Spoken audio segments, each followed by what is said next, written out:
আজ সুপ্রভাত। প্রত্যেককে আমার আন্তরিক আনন্দিত জয়গুরু। যদিও আমি কিছুই জানি না, তবুও ঠাকুরকে ধরে, আসল কথা ঠাকুরের পবিত্র নামে যখন দীক্ষায় দীক্ষিত হই, তারপর থেকেই আমাদের অনেক কিছু জীবনে পরিবর্তন ঘটতে থাকে। তারই কিছু কথা এবং কিছু শোনা, এই সকল কথার মধ্যে দিয়ে পরমপিতাকে যতটুকু নিজের দুর্বল ক্ষীণ বুদ্ধি দিয়ে, ক্ষুদ্র বুদ্ধি দিয়ে যতটুকু বুঝতে পেরেছি, তারই কিছু কথা আমি বলবো। কারণ এই জীবনে তাকে পেয়েছি যখন, তার এই গুণগান এই জীব যদি না বলে, তার চক্ষু, আমার এই দেওয়া পঞ্চ ইন্দ্রিয় যদি চক্ষু দ্বারা তাকে যদি না আমি তার সুন্দর রূপ দর্শন করি, তার প্রিয় পরমের কথা যদি আমি না এই সুন্দর কান দিয়ে শ্রবণ করি, তাহলে কিন্তু আমার এই ইন্দ্রিয়গুলোর কোনো দামই থাকে না। তাই আমি কোনো বক্তা নই, আর কিছু বলতেও জানি না। ক্ষুদ্র অভিজ্ঞতা দিয়ে আমি বলবো, আমার কথার মধ্যে ভুল ত্রুটি থাকলে অবশ্যই ক্ষমা করে দেবেন আমাকে। আমরা অনেকেই বলি, ঠাকুর রামকৃষ্ণদেব বলেছেন মনুষ্য জাতির একমাত্র উদ্দেশ্য হলো ঈশ্বর প্রাপ্তি।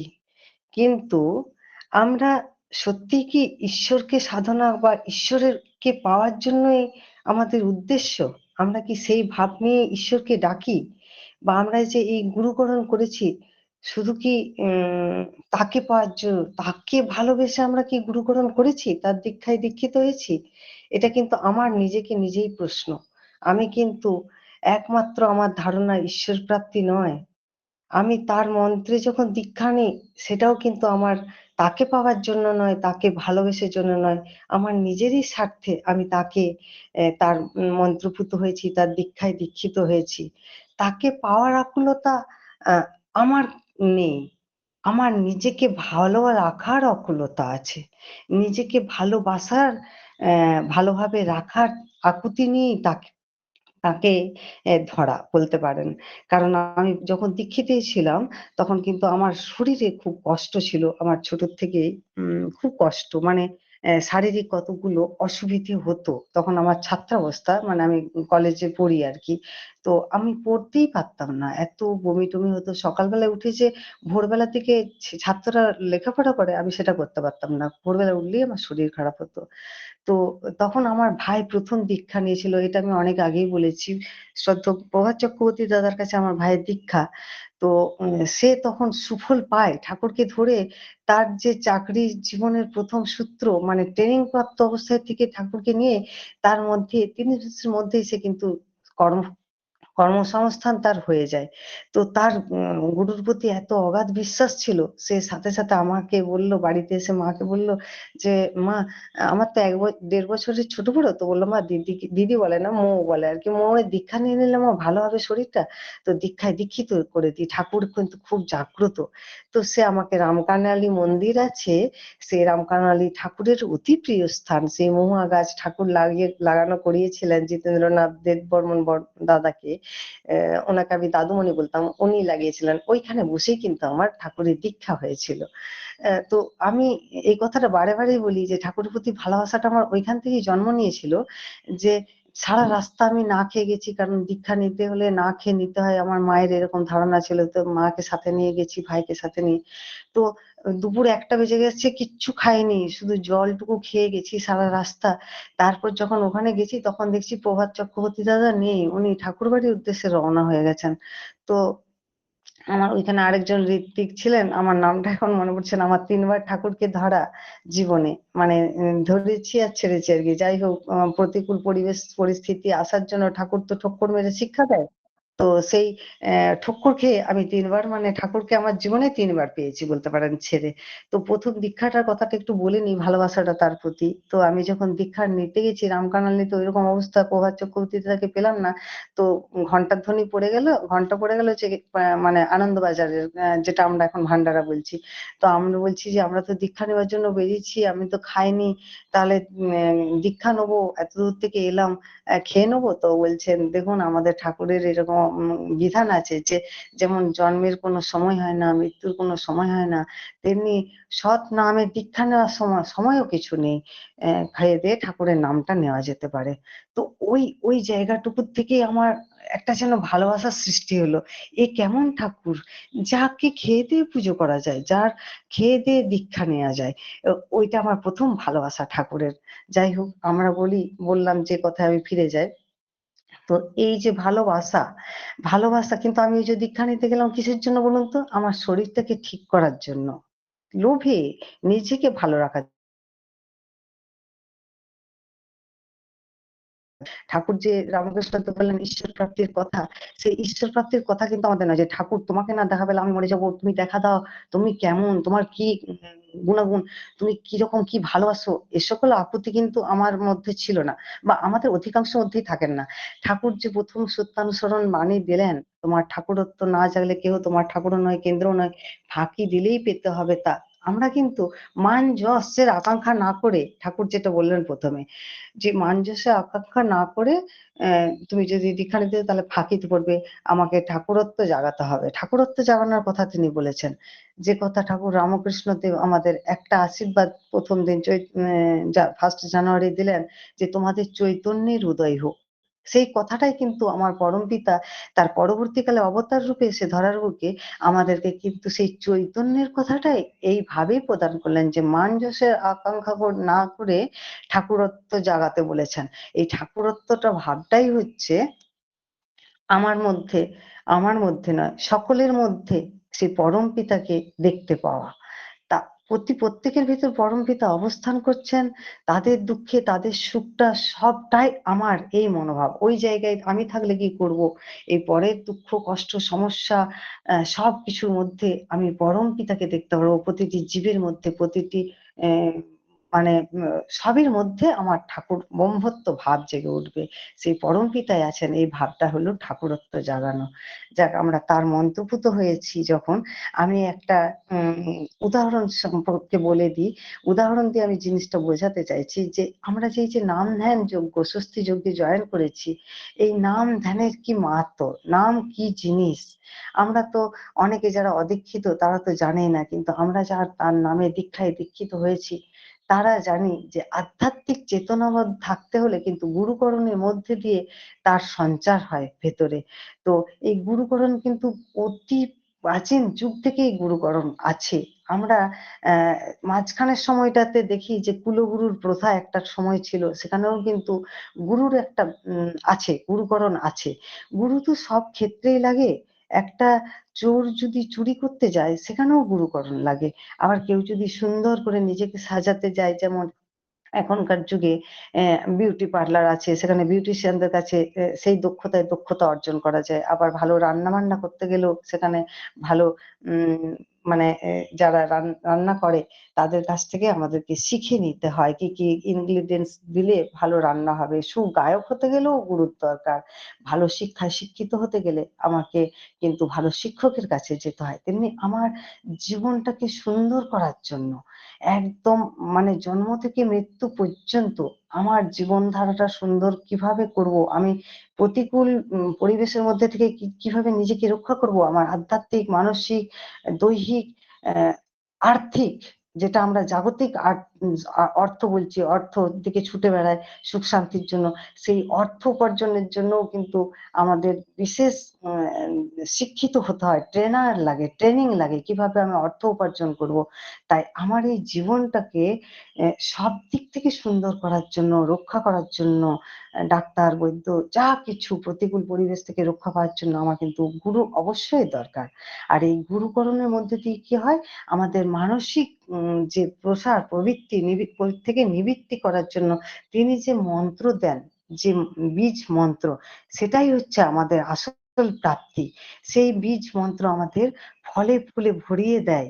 গাছ যেমন বৃক্ষ আ ধারণ করে ফল-ফুল দেয়, তেমনি এই বীজ মন্ত্রও কিন্তু সুচারুরূপে আমরা যদি এই নাম ধ্যানের মধ্যে দিয়ে নিজেদেরকে আচরণশীল করে উঠতে পারি যে ঠাকুর যেরকম বিধি-বিধান যেসব টিপস দিয়েছেন বাণী, তার মধ্যে তিনি আমাদের বাঁচা বাড়ার যে টিপস গুলো দিয়েছেন সেগুলো যদি আমরা আচরণ করতে পালন করতে পারি তাহলে কিন্তু আমার এই বীজ মন্ত্রের সাহায্যে আমার ভেতরেও কিন্তু সুন্দরভাবে ফুল ফল সুরভে মানে ফুলের সৌরভ যেমন সুরভিত হয় তেমনি আমার জীবনটাও সুরভিত হয়ে উঠবে।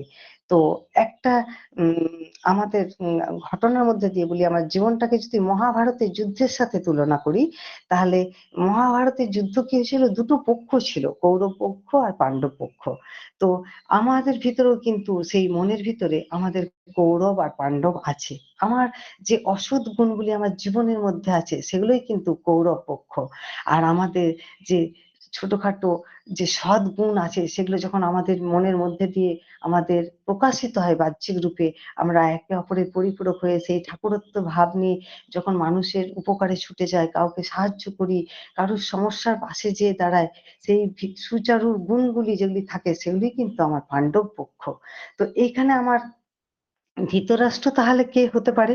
আমার মধ্যে যদি এই সদ্গুণগুলি পাণ্ডব হয়, অসৎ গুণগুলি যদি কৌরব হয়, তাহলে আমার ধৃতরাষ্ট্র কে আমার মনের ভিতরে? আমার স্বার্থপরতা। স্বার্থপরতা হচ্ছে আমার ধৃতরাষ্ট্র। আর শকুনি হচ্ছে আমার মাথার ব্রেন।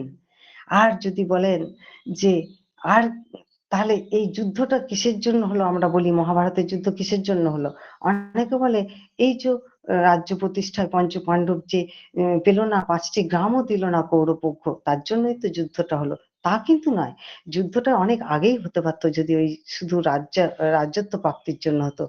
যখন উম আমাদের দ্রৌপদীর জন্য কিন্তু অ্যাকচুয়াল যুদ্ধটা মহাভারতের হয়েছিল। তাহলে এই দ্রৌপদী কে? আমাদের ভিতরে দ্রৌপদী হলো আমাদের আত্মসম্মান। আমাদের আত্মসম্মান রক্ষার জন্য আমরা যখন উঠে পড়ে লেগে যাই, সেই দ্রৌপদী হলো আমাদের আত্মসম্মানের প্রতীক। তাহলে কর্ণ কে? কর্ণ হচ্ছে, কর্ণ তো ধর্মের রাজা, আমরা বলি মহাবীর দাতা কর্ণ। আমাদের কর্ণ তাহলে সেই কৌরব পক্ষ কেন নিল? সে তো জানতো ভালো মন্দ কি, ধর্ম কি, তাহলে কেন নিল?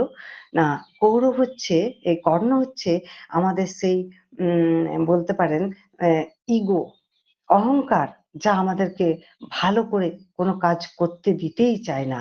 সেই অহংয়ের বশবর্তী হয়েই কিন্তু কর্ণের মানে প্রচারটা হয়েছিল, যে কর্ণ নিজের দাম্ভিকতা অহংটা প্রতিষ্ঠা করতে চেয়েছিল, যেহেতু তাকেও সাথ দেয়নি পঞ্চপাণ্ডবরা। তাকে মহাভারতের দ্রৌপদী কিন্তু সুতপুত্র বলে অপমান করেছিল। তারপরে সে কিন্তু যে প্রাপ্তিটা তার মাতা পিতার যে সেটাও সে পায়নি। তাই কর্ণ হচ্ছে অভিমান বশত, অহংকার বশত সে কৌরব পক্ষে জয়েন করেছিল বলতে পারেন। তো আমাদের মধ্যে কর্ণ হচ্ছে আমাদের আত্ম অহংকার।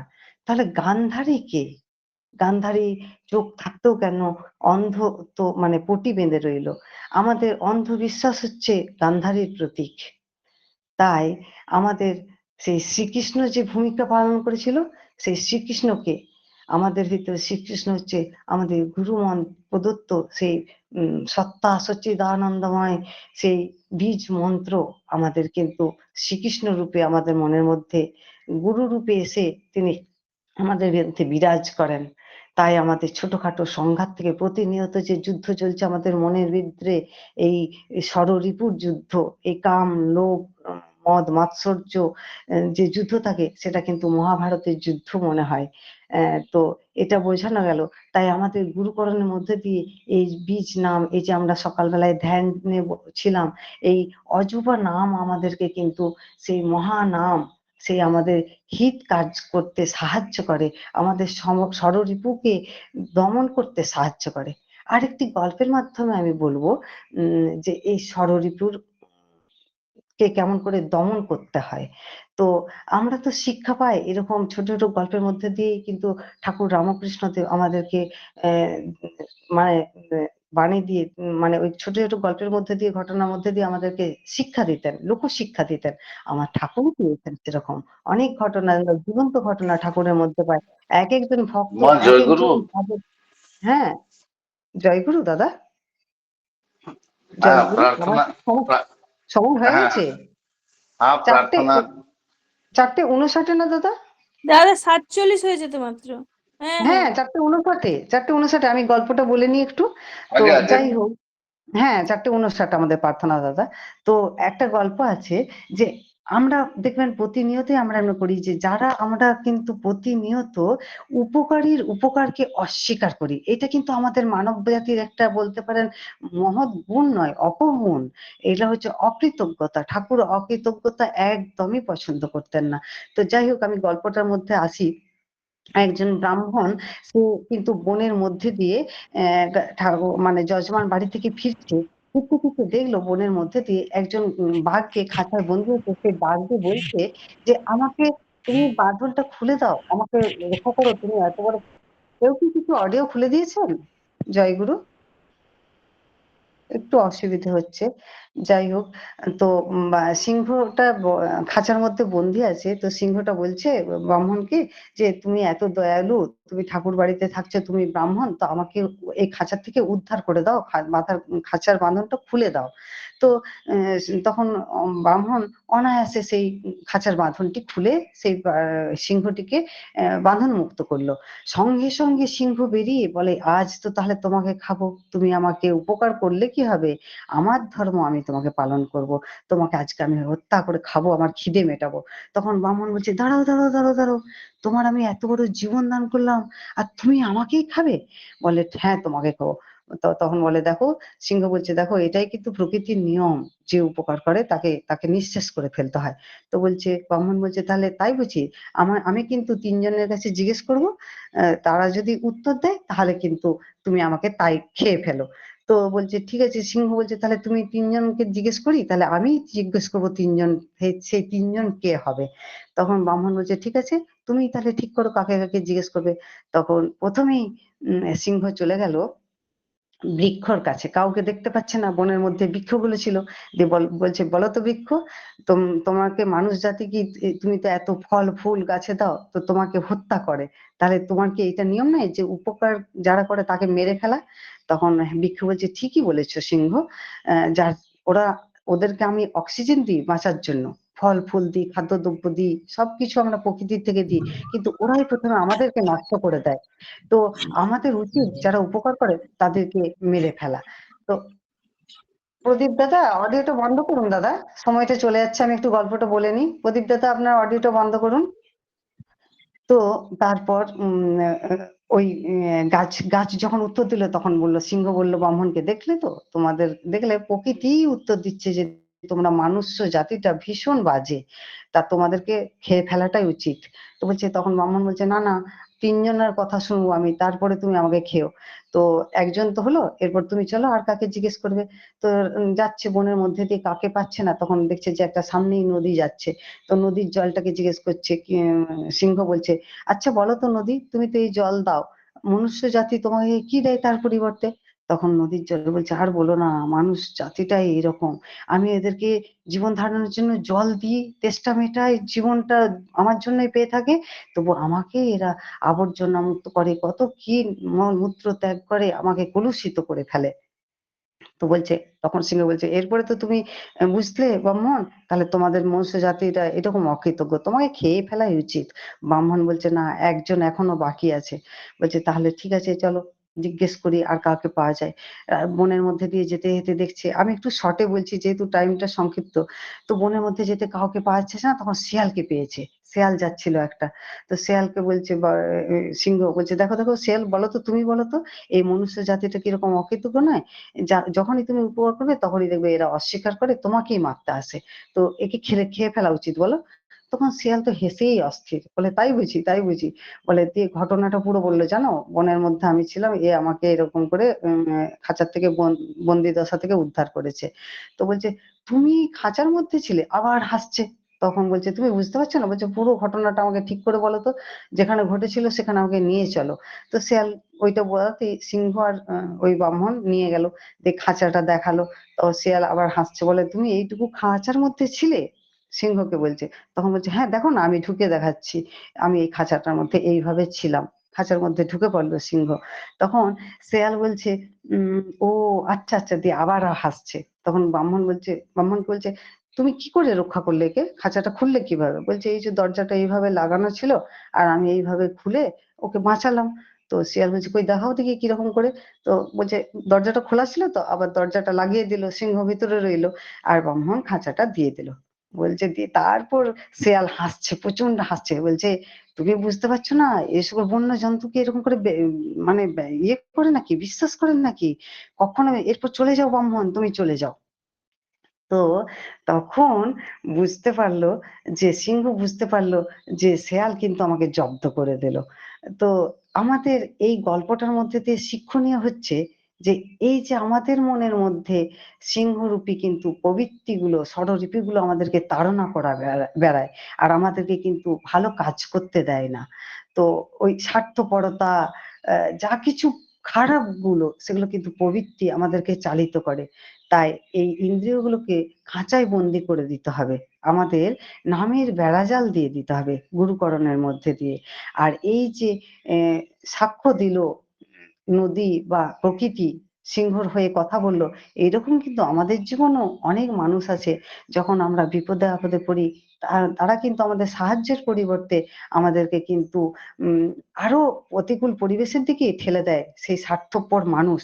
তাই ঠাকুর তো ডিপি ওয়ার্ক নিয়ে এলেন, ডিপি ওয়ার্কের মধ্যে দিয়ে তাদেরকে সেই চেতনায় উদ্বুদ্ধ করে, আধ্যাত্মিক চেতনা দিয়ে নামের বেড়াজাল পরিয়ে তাদেরকে স্বার্থপর পৃথিবী থেকে নিঃস্বার্থপরতা, নিষ্কামভাবে ঠাকুরকে কিভাবে ভালোবাসতে হয় সেই শিক্ষা আজও অদ্যাবধি সেই লীলা করেন গোরা রায়। কোনো কোনো ভাগ্যবান দেখিবারে পায়। আমার আচার্যদেব সেই এখনো লীলা করছেন। তাই আমাদেরকে এই ষড়রিপুকে কেমন করে খাঁচায় বন্দি করে শিয়াল রূপী এই নাম আমাদের কাছে এসেছে, সেই আমাদের ঠাকুর গুরু রূপে এসে শিক্ষা দিল, শিয়াল যেরকম করে শিক্ষা দিল, ঠাকুরও সেরকম আমাদেরকে বলছেন, তোরা যদি আমার দীক্ষায় দীক্ষিত হয়েছিস, বোকা হবি কেন, চালাক হো। ঠাকুর বলেছেন না, সরল হও, বেকুব হও না। তাই তিনি আমাদের এমন একজন গাইডলাইনার, তিনি আমাদেরকে সব দিক থেকে সম্পূর্ণভাবে পরিপূর্ণতা দেন। তাই আমরা তিনি এবারে ভালোবাসার অস্ত্র নিয়ে এলেন, আমাদেরকে ভালোবেসে নিঃস্বার্থ পরায়ণ হয়ে চলে জীবনটাকে কিভাবে সুন্দর হতে হবে তিনি সেই শিক্ষা দিলেন। টাইমটা আমার হয়ে আসছে। রবীন্দ্রনাথও বলেছেন তাই, তার কিভাবে আত্মসমর্পণ করতে হবে। এই ভালোবাসা কিন্তু শুধু শুধু করা যায় না, একটা অ্যাডজাস্টমেন্টের দরকার হয়, বোঝাপড়া। আমি আমার যখন উল্টো দিকে কাউকে ভালোবাসবো, তার সম্পর্কে আমাকে জানতে হয় সে কি ভালোবাসে, সে কি চায়। তেমনি আমরা যদি পরম পিতা আমাদেরকে ভালোবাসার অস্ত্রটা দিলেন, তিনি কেমন ভাবে ভালোবাসতে হবে আমাদেরকে শিক্ষা দিয়েছেন। যজন যাজন পরায়ণ হয়ে ইষ্টভীতি তুলে কেমন ভাবে সস্তায়নী সদাচার পালন করে আমরা জীবনটাকে সুন্দর করে নিঃস্বার্থ পরায়ণ হয়ে আমরা প্রতিকূল পরিবেশকে অনুকূল পরিবেশে আনতে পারবো, সেই দীক্ষায় দীক্ষিত করে আমাদেরকে কিন্তু তিনি অজপা নামে আমাদেরকে অনর্গল সেই নাম ধ্যান পরায়ণ হয়ে উঠতে করলেন। সেই নাম ধ্যান কেমন করে করব, মানে আমাদেরকে কিন্তু কপটতা ত্যাগ করতে হবে, সরলতা। তিনি গানের মধ্যে বললেন, ছাড়ো রে মন কপট চাতুরী, বদনে বলো হরি হরি। কপট চাতুরিতা ত্যাগ করে অজপা নাম সবসময় করলে আমরা কিন্তু সুরভিত ফুল হয়ে উঠে সৌরভে সৌরভান্বিত করে তুলতে পারবো, একে অপরের পরিপূরক হয়ে উঠবো এই ডিপি ওয়ার্কের মধ্যে দিয়ে। আসুন আমি সেই রবীন্দ্রসঙ্গীতের দু লাইনের মধ্যে দিয়ে আমি শেষ করছি আমার ইষ্ট প্রসঙ্গ। প্রত্যেকের জন্য দয়ালে রাঙা রাতুল চরণে সার্বিক ইষ্টচ্ছল দীর্ঘায়ু নিরো আনন্দময় জীবনে প্রার্থনা করি। আমার শর্মিষ্ঠা মায়ের এই লিঙ্কের শ্রীবৃদ্ধি কামনা করি। আমি দু লাইনের রবীন্দ্রসঙ্গীতের মধ্যে দিয়ে আমার ইষ্ট প্রসঙ্গ এখানেই বিরাম দেব। আমি কি বলে করিব নিবেদন, আমার হৃদয় প্রাণ মন, আমি কি বলে করিব নিবেদন, চিত্তে আসি দয়া করে নিজে লহ অপহরি, করতারে আপনারি ধন, আমার হৃদয় প্রাণ মন, আমি কি বলে করিব নিবেদন। শুধু ধূলি শুধু ছাই, মূল্য যাহার কিছু নাই, মূল্য তারে করো সমর্পণ। স্পর্শে তব পরশুরতন, মূল্য তারে করো নিবেদন। তোমারও গৌরবে যবে আমারও গৌরব হবে, সব তাহে দিব বিসর্জন। আমার হৃদয় প্রাণ মন আমি কি বলে করিব নিবেদন। বন্দে পুরুষোত্তমম, বন্দে পুরুষোত্তমম, বন্দে পুরুষোত্তমম। প্রত্যেকের জন্য দয়ালের রাঙার আতুল চরণের সার্বিক ইষ্টচ্ছল দীর্ঘ নিরোগ আনন্দময় জীবন প্রার্থনা করি। আমার বিশ্বজিৎ বেরা দাদা খুব সুন্দর করে সঞ্চালনা করছেন, দাদারও সার্বিক মঙ্গল প্রার্থনা করি। আমার শর্মিষ্ঠা মায়ের সার্বিক মঙ্গল প্রার্থনা করি। জয় গুরু। আমার ভুল ভ্রান্তি ক্ষমা করে দেবেন। জয় গুরু।